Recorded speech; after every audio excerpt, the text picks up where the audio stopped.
Basically, it's about it's about A mischievous father. A mischievous father. There you Yes, go. It's yeah. about a mischievous father that's calling his kids up.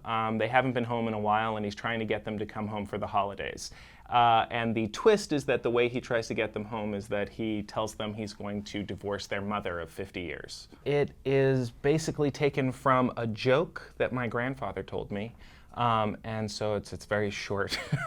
The joke, although many people have heard it or a variation on it, I think the film still works in part because of Dick Van Dyke's delivery and of Valerie Harper's delivery. Yeah. The two of them and their reactions, their performances, and your direction of them make it work in a way that I feel, even if you've heard it or have heard, as I said, a variation on it, it still makes you smile. It was unique also in that you had these four actors, but except for the very end, they were all shot separately. They were never interacting on screen. This is all the magic of editing, where they're on the phone together, or so this was, you weren't ever directing them to interact with one another in the, face to face. I think that we probably now more than ever live in an age where you can reach out to people.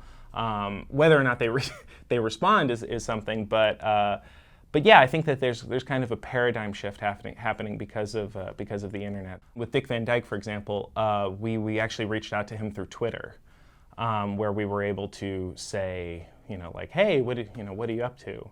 And the response back was nothing. What's going on? And it's easier because of the commitment. These actors were really only being asked to work for 3 or 4 hours of their day. Probably deliberately didn't shoot until lunchtime because I don't know if we could have afforded the lunch rush. So it was all crafty. Originally, I went to school for comparative religion and history, and about 3 years into that, I started boring myself. And so I took a class in film to kind of get out of it, just fill up credits, and I realized, oh, this is fantastic. My family's been in film for a really long time, so it kind of, I guess you go through like a rebellious stage where you're just convinced that you're going to be a professor of history until you realize what that actually means, and then, But I think it was in your blood. Yeah, you think so? Okay. If you want to be a director, then you have to have done some kind of directing before anybody even hires you for a short film.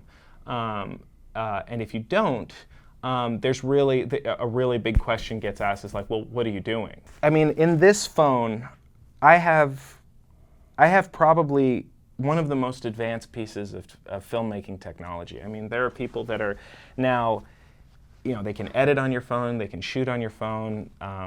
Really, the technology in order to create any form of media entertainment is now everywhere. And then more importantly, being confident enough to then put it on YouTube, which is a phenomenon of the past like 10 years for filmmakers, because now you can make something and distribute it yourself and make money off of it. For young filmmakers, be positive. Positivity is in such short supply, and if it's contagious. I think it really enthusiasm and positivity will get you farther when meeting people, whether they're actors or producers. I'm doing a project right now where I couldn't be happier with the people that I've started working with, where all they're doing is adding to the momentum, and they're being very positive. When you get to that synergy of different department heads working together to make the project even better, that's where